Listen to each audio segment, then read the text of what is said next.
টানা বর্ষণে রাজধানীতে আজও জলজট, নগরবাসীর ভোগান্তি। বৃহস্পতিবার থেকে আবারও নামবে ভারী বৃষ্টি। কোচিংয়ে যেতে অনেক প্রবলেম হয়, আমার বাবার অনেক প্রবলেম হয়, উনি যেহেতু চাকরিজীবী। ঢাকা শহরে প্রত্যেকটা জায়গায় জলবদ্ধতা। লঘুচাপের বর্ধিত অংশ বঙ্গোপসাগর পর্যন্ত বিস্তার লাভ করতে পারে, ফলে 16 তারিখ থেকেই আবার নতুন করে বৃষ্টিপাতের তীব্রতা বৃদ্ধি পেতে পারে। চট্টগ্রাম ও পাহাড়ি এলাকায় বন্যা পরিস্থিতির উন্নতি। পটুয়াখালীর কলাপাড়ায় জোয়ারের পানিতে ভেঙেছে বেড়িবাঁধ। জনগণের সমর্থন থাকলে থামবে না অগ্রযাত্রা। বরিশালে বৃক্ষরোপণ ও ফ্যামিলি কার্ড কর্মসূচির উদ্বোধনে প্রধানমন্ত্রী। আগামী 1 বছরের মধ্যে সারা বাংলাদেশে আমরা 41 লক্ষ পরিবারের কাছে আমরা ফ্যামিলি কার্ড পৌঁছে দেব ইনশাআল্লাহ।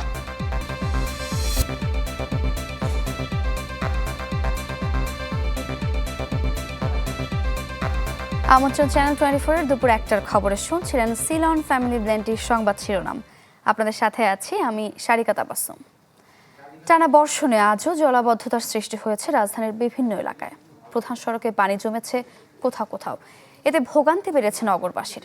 আবহাওয়া অধিদপ্তর জানিয়েছে, গতকাল সকাল 6টা থেকে আজ সকাল 9টা পর্যন্ত 110 মিলিমিটার বৃষ্টিপাত রেকর্ড করা হয়েছে ঢাকায়। পূর্বাভাস বলছে আজ বিকেলের পর কিছুটা কমতে পারে বৃষ্টির তীব্রতা, তবে 16 জুলাই থেকে আবারও বাড়ার সম্ভাবনা আছে। জুলাই মাস জুড়েই বৃষ্টিপাতের প্রবণতা থাকবে।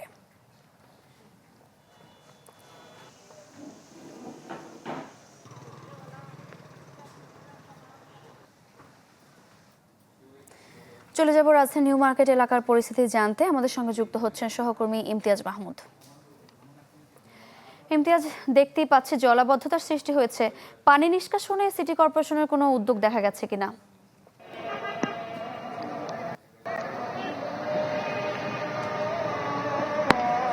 পানি নিষ্কাশনের উদ্যোগের যে আজকে সকাল থেকে যে বৃষ্টিপাত হয়েছে সেই বৃষ্টিপাতে আমরা আগেই ফিরে গিয়েছিলাম। এই মুহূর্তে আছি ঢাকা কলেজ বিপরীত পাশে, এবং এই যে রাস্তায় সকাল থেকে যে বৃষ্টি ছিল, এই যে রাস্তায় সকাল থেকে যে বৃষ্টি ছিল, রিনিঝিনি যে বৃষ্টি, সেই বৃষ্টির পরে কিছুক্ষণ আগে ভারী বৃষ্টিপাত হয়েছিল, এবং ভারী বৃষ্টিপাত হওয়ার পরেই কিন্তু সমান পানি এই যে ঢাকা কলেজের বিপরীত পাশে সেখানে জমা হয়েছে। মানে গতদিন যেই বৃষ্টিপাতটি হয়েছে, গতদিন প্রায় 12 ঘন্টা, গতদিনের মানে গত পরশু রাত থেকে গতদিন সকাল পর্যন্ত ভারী বৃষ্টিপাত, এবং বৃষ্টিপাতে প্রায় পুরো 15 ঘন্টা ধরে ঢাকা শহরে, এবং এটি ঢাকা শহরের অন্যতম ব্যস্ত একটি এলাকা, যেখানে মানুষ তাদের নিত্যদিনের চাহিদা কাজে সেখানে এসে থাকে, এবং এখানে এসে কিন্তু বিপদের সবচেয়ে বেশি মানুষজন পড়ছে। এবং এই দিকে রাস্তা ঢাকা কলেজের অপর পাশে পানি জমে গিয়েছে, এবং ঠিক এই পাশে যে স্থায়ী দোকানগুলো রয়েছে, স্থায়ী দোকানগুলোর সামনে যে হকার্স মার্কেট রয়েছে, পুরোটাই কিন্তু বন্ধ হয়ে যাচ্ছে। এবং এখানকার যারা ব্যবসায়ীরা, তাদের সাথে আমরা কথা বলেছি, তারা বলছে যে বিগত 3 দিন ধরে তাদের ব্যবসা তারা করতে পারছে না, কারণ পানি যে উঠছে তাদের দোকানে পৌঁছে যাচ্ছে। এবং ঢাকা শহরে কিন্তু 2-3 ঘন্টার যদি স্থায়ী বা ভারী বৃষ্টি হয়, সেক্ষেত্রে কিন্তু একেবারে জলাবদ্ধতা সৃষ্টি হয়ে যায় শুধুমাত্র এই নিউ মার্কেট, একেবারে জলাবদ্ধতার সৃষ্টি হয়ে যায় শুধুমাত্র এই নিউ মার্কেট। বেশ পানি জমে, অর্থাৎ যদি কোনো গাড়ি নিয়ে যাওয়া হয়, সেই গাড়িও কিন্তু একই অবস্থায়, গাড়িটি যেতে পারে না। একই সাথে উত্তরার যেই সে গাড়িও কিন্তু একই অবস্থায়, গাড়িটি যেতে পারে না। একই সাথে উত্তরার যেই কুড়িল বরাবর।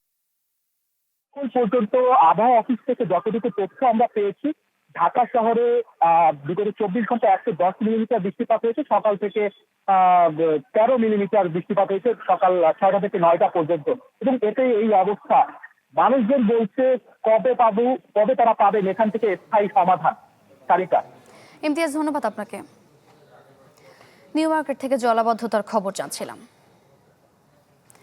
চট্টগ্রাম ও পার্বত্য অঞ্চলের বৃষ্টি কমে যাওয়ায় দুর্গত এলাকা থেকে পানি নামতে শুরু করেছে, তবে কমেনি দুর্ভোগ।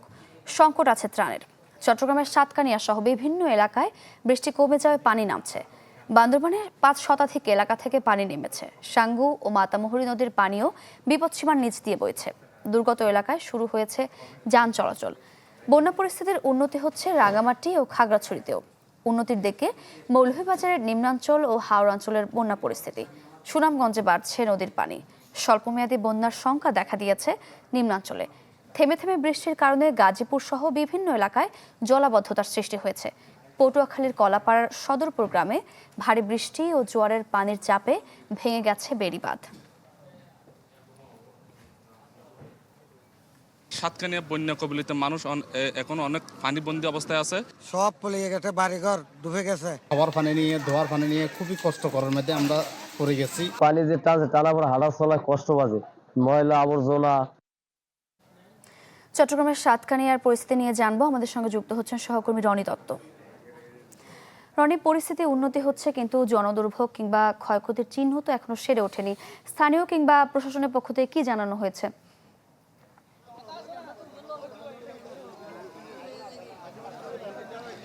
সারিকা, আমি এখন আছি চট্টগ্রামের সাতকানিয়ায় কেউচি এলাকায়। এখানে পানি কিছুটা কমেছে, আস্তে আস্তে পানি হয়তো নামছে, কিন্তু এখনো পুরোপুরি সেভাবে নামেনি। এবং পানি নামার যে কতটুকু অল্প যে পানি নেমেছে তাতে কিন্তু আসলে ক্ষতচিহ্ন আমরা দেখতে পাচ্ছি। তো আমরা এখন আসছি কেউচিয়া উচ্চ বিদ্যালয়ের এখানে আসলে যারা আশ্রয় কেন্দ্রে ছিলেন অনেকেই এলাকার মানুষজন, তারা কিন্তু এখানে এসছেন ত্রাণ নিতে। আমরা এখন দেখছি যে বিমান বাহিনীর যে সহযোগিতায় এখানে কিছু ত্রাণ বিতরণ করা হচ্ছে এবং এখানে জ্বালানি প্রতিমন্ত্রী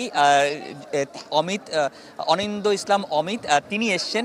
তিনি এই মুহূর্তে এই যে কেউচিয়ার যে স্কুল রয়েছে সেই স্কুলে আপনি দেখছেন যে ত্রাণ বিতরণ করছেন এবং এখানে এসে যেখানে ত্রাণ নিচ্ছেন মানুষজন, তারা কিন্তু উপরে যদি আমি দেখাই, স্কুলের উপরে যদি একটু দেখানোর চেষ্টা করি, সেখানে অনেক মানুষ কিন্তু অপেক্ষা করছেন ত্রাণের জন্য। আসলে যে পরিস্থিতি, সে পরিস্থিতি খুবই খারাপ এবং এতটাই খারাপ যে আসলে এখানকার মানুষজন খাবারের সংকট, যে পানির সংকট, সেগুলো কিন্তু আসলে তীব্র হচ্ছে। তো সেই কারণে এখানকার আমি যদি দেখাই একটু, যে এখানে জ্বালানি প্রতিমন্ত্রী এবং এখানকার স্থানীয় এমপি এবং জেলা প্রশাসক এই বোটটিতে রয়েছেন, তারা কিন্তু এই মুহূর্তে ত্রাণ এখানে বিতরণ করছেন এবং ত্রাণ বিতরণ করে এখান থেকে তারা যাচ্ছেন। এবং দেখেন স্কুল থেকে কিন্তু অনেকেই ত্রাণ নিয়ে বের হচ্ছেন। সেই এখানকার যে পানির যে অবস্থা, মানুষের যে অবস্থা, যে দুর্ভোগ, সেটি কিন্তু আসলে এখানে পরিলক্ষিত হচ্ছে। মানুষজন আসলে কি কষ্ট করে এখানে আসলে ত্রাণ নিতে এসছেন সেটা আসলে বোঝা যাচ্ছে। এবং পুরো এলাকার মধ্যে একই রকম চিত্র, এখনও পানি সেভাবে নামেনি, তবে যতটুকু নেমেছে তাদের আসলে প্রয়োজন খাদ্য সহায়তা, প্রয়োজন এখানে প্রয়োজন বিশুদ্ধ পানির সংকট রয়েছে। এবং যেসব ঘরগুলো আসলে একেবারেই মাটির যেসব ঘর আছে সেগুলো কিন্তু একেবারে ধসে পড়েছে। সেই সব ঘরগুলো কিন্তু আসলে এখানকার যিনি মন্ত্রী যিনি এসছেন, জ্বালানি প্রতিমন্ত্রী, তিনি আসলে বলেছেন যে পুনর্বাসন, তাদের যাতে পুনর্বাসন করা যায় সেই চেষ্টাটাও আসলে করা হবে সরকার পক্ষ থেকে, সেটিও কিন্তু আসলে চেষ্টা করা হবে। তো এই ছিল এখানকার সবশেষ অবস্থা। সারিকা। রনি, ধন্যবাদ আপনাকে। চট্টগ্রামের খবর জানছিলাম। আমরা চলে যাব বরিশালের পটুয়াখালীতে। সেখানে আছেন সহকর্মী এম কে রানা। আমরা বলছিলাম জোয়ারের পানিতে বেড়িবাঁধ ভেঙে গেছে এবং বৃষ্টি তো চলছেই। কি অবস্থা সেখানকার আসলে এখন? হ্যাঁ সারিকা, গত কয়েকদিন ধরে প্রবল বর্ষণ এবং নদীর পানির যে চাপ, সেই জোয়ারের চাপে কিন্তু আসলে এই পটুয়াখালী নীলগঞ্জ ইউনিয়নের যে এলাকা রয়েছে সেই এলাকা কিন্তু আসলে বেড়িবাঁধ ভেঙে গিয়েছে। আপনি আমার পেছনে কিন্তু দেখতে পাচ্ছেন যে আসলে সেই ভাঙা বেড়িবাঁধ দিয়ে পানি কিন্তু আসলে বের হচ্ছে। কিছুক্ষণ পরবর্তী সময়ে কিন্তু আসলে জোয়ার আসলে সেই ভাঙা বেড়িবাঁধ দিয়ে কিন্তু আসলে লোকালয় পানি প্রবেশ করবে। সেই প্রবেশকারী স্থানীয় যারা রয়েছেন তাদের সঙ্গে কথা বলেছিলাম।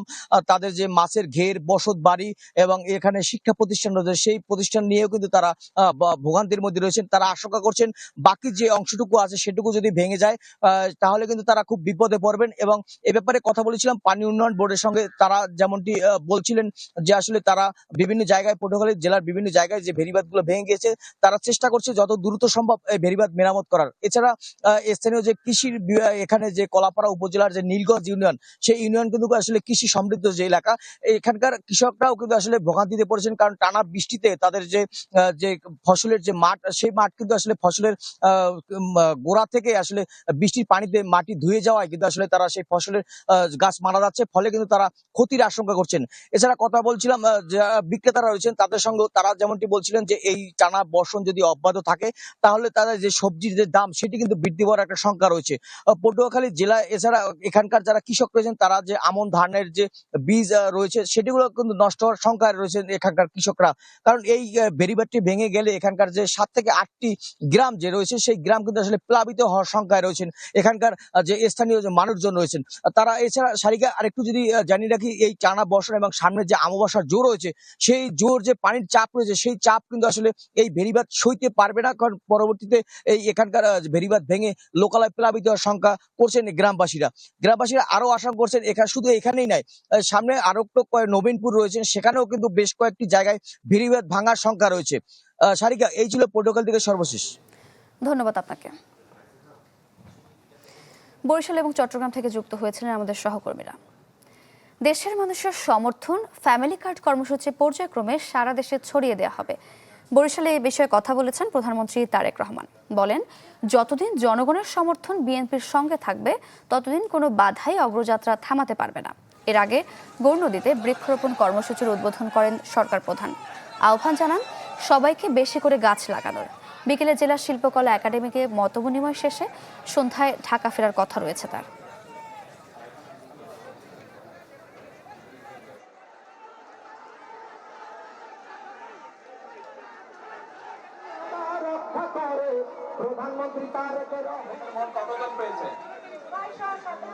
অসহায় দুস্থ যে পরিবারগুলো আছে আমরা ধীরে ধীরে প্রথমে তাদের হাতে ফ্যামিলি কার্ড পৌঁছে দিতে চাই, এবং আমরা এই বছর আগামী 1 বছরের জন্য যে বাজেট আমরা বরাদ্দ রেখেছি ফ্যামিলি কার্ডের, সেই বাজেটের উপরে ভিত্তি করে আগামী 1 বছরের মধ্যে সারা বাংলাদেশে আমরা 41 লক্ষ পরিবারের কাছে আমরা ফ্যামিলি কার্ড পৌঁছে দেব ইনশাআল্লাহ।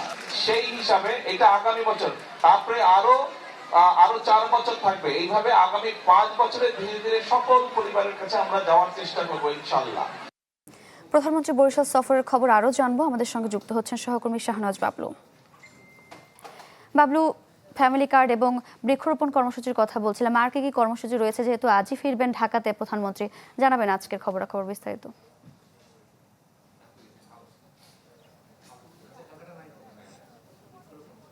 সরকার প্রধানমন্ত্রীর তৃতীয় কর্মসূচি এখানে বরিশাল শহরের যে 30 গোডাউন এলাকা রয়েছে সেখানে যে খাল রয়েছে, খালের দুপাশে যে বৃক্ষরোপণের কর্মসূচি যেটা করেছিলেন গৌরনদীতে, সেটার পুনরাবৃত্তি হবে এখানে। প্রধানমন্ত্রী কিছুক্ষণের মধ্যে এখানে পৌঁছাবেন। ইতিমধ্যে সব ধরনের প্রস্তুতি সম্পন্ন করেছে জেলা প্রশাসন এবং স্থানীয় বিএনপির পক্ষ থেকে যেটি আয়োজন সেটি শেষ হয়েছে। স্থানীয় নেতাকর্মী এবং স্থানীয় সংসদ সদস্য যারা রয়েছেন ইতিমধ্যে এখানে এসেছেন, কেন্দ্রীয় নেতৃবৃন্দরা এখানে এসেছেন।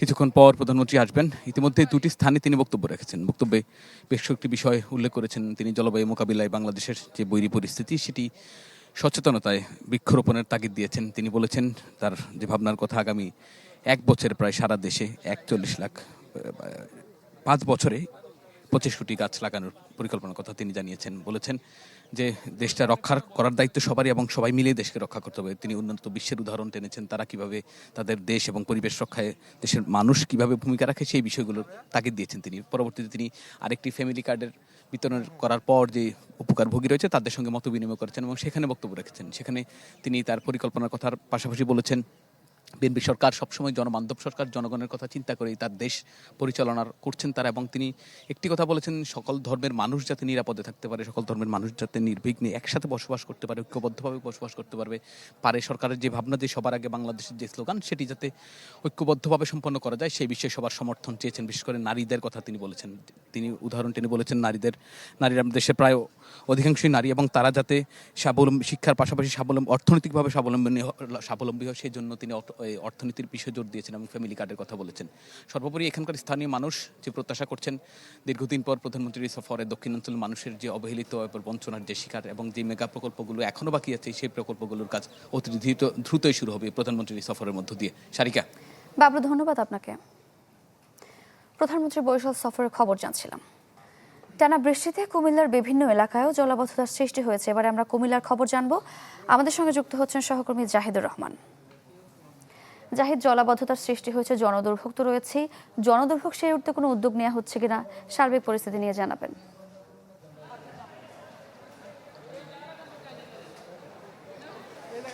সারিকা মধ্যরাত থেকে কিন্তু কুমিল্লায় বেশ বৃষ্টিপাত হয়েছে, মুষলধারে বৃষ্টিপাত হয়েছে, যে কারণে শহরের বেশ কিছু এলাকা তলিয়ে গেছে। তো আমরা এই মুহূর্তে আছি কুমিল্লা সরকারি মহিলা কলেজ কেন্দ্রে, যেখানে আসলে সকালে আজকে যারা পরীক্ষা দিতে এসেছেন এইচএসসি পরীক্ষা শিক্ষার্থীরা কিন্তু বেশ অবর্ণনীয় দুর্ভোগের মধ্য দিয়ে কিন্তু পরীক্ষা কেন্দ্রে যেতে হয়েছে এবং ইতিমধ্যেই যারা অভিভাবক রয়েছেন পরীক্ষা শেষ হয়েছে তারা বাইরে অপেক্ষা করছেন কখন তার সন্তান বের হবে। এবং এর বাইরে বিপরীতে আমরা যদি দেখি যে শিক্ষার্থীরাও কিন্তু একইভাবে অপেক্ষায় আছেন যে এখানে যখন নৌকা নিয়ে যাওয়া হবে তারপরে কিন্তু তারা এখান থেকে বের হয়ে আসবেন। আবার কেউ কিন্তু ভিজেও চলে আসতেন। সকালে আসার পর কিন্তু শিক্ষার্থী এবং অভিভাবক যারা রয়েছেন তারা কিন্তু বেশ দুর্ভোগের মধ্যে পড়েন। পরবর্তী শিক্ষার্থীরা কিন্তু কেউ হাঁটু পানি আবার কেউ কোমর পানির মধ্য দিয়ে কিন্তু পরীক্ষা কেন্দ্রে প্রবেশ করতে হয়েছে। তো এক্ষেত্রে আমরা বোর্ডের কাছে জানতে ছিলাম এক্ষেত্রে পরীক্ষা যেহেতু বিঘ্ন করেছে সেখানে কোনো পদক্ষেপ নেওয়া হয়েছে কিনা। এক্ষেত্রে তিনি আমাদেরকে জানিয়েছেন পরীক্ষা নিয়ন্ত্রক যে যেহেতু কিছুটা বিঘ্ন ঘটেছে সেক্ষেত্রে আধা ঘন্টা সময় বাড়িয়ে দেওয়া হয়েছে, যে কারণে একটার পরীক্ষা কিন্তু 1:30টায় এখানে শেষ হয়েছে। আজ প্রথম পত্র পরীক্ষা শিক্ষার্থীরা আপনি দেখতে পাচ্ছেন যে নৌকা দিয়ে তাদেরকে আনার জন্য সিটি কর্পোরেশনের পক্ষ থেকেও কিন্তু উদ্যোগ নেওয়া হয়েছে। এখানকার সিটি কর্পোরেশনের যিনি প্রশাসক তিনিও কিন্তু এখানে এসেছিলেন এবং এখানে দুর্ভোগ নিরসনে তার যারা শ্রমিক তারাও কাজ করছেন। তো এক্ষেত্রে বলা যায় যে সিটি কর্পোরেশন এবং কলেজ কর্তৃপক্ষ কিন্তু উদ্যোগ নেয় নৌকা দিয়ে তাদেরকে বের করে আনার জন্য। তো এই ছিল এখান থেকে সর্বশেষ সারিকা। জাহিদ, ধন্যবাদ আপনাকে। কুমিল্লা থেকে জলাবদ্ধতার খবর জানছিলাম। আওয়ামী লীগ আমলে অপরিকল্পিত ব্যবস্থাপনার কারণে বন্যায় প্রাণহানি। রাজধানীর নয়াপল্টনে কথা বলেছেন প্রধানমন্ত্রীর রাজনৈতিক উপদেষ্টা রুহুল কবির রিজভী। বলেন, বিশেষ দেশকে খুশি করতে রামপাল বিদ্যুৎ কেন্দ্র করেছিলেন শেখ হাসিনা। আপনি নেচারের স্বাভাবিক গতিপ্রবাহকে যদি আপনি বন্ধ করে দেন তাহলে তো একটার পর একটা বিপর্যয় আসবে। ফ্যাসিস্ট সরকার যারা জোর করে ক্ষমতায় ছিল 17 বছর, তারা শুধুমাত্র লুটপাটের জন্য, নিজের পকেট ভারী করার জন্য এই অপরিকল্পিত বিভিন্ন ধরনের কর্মসূচি তারা করেছেন, বিভিন্ন ধরনের স্থাপনা তারা করেছেন।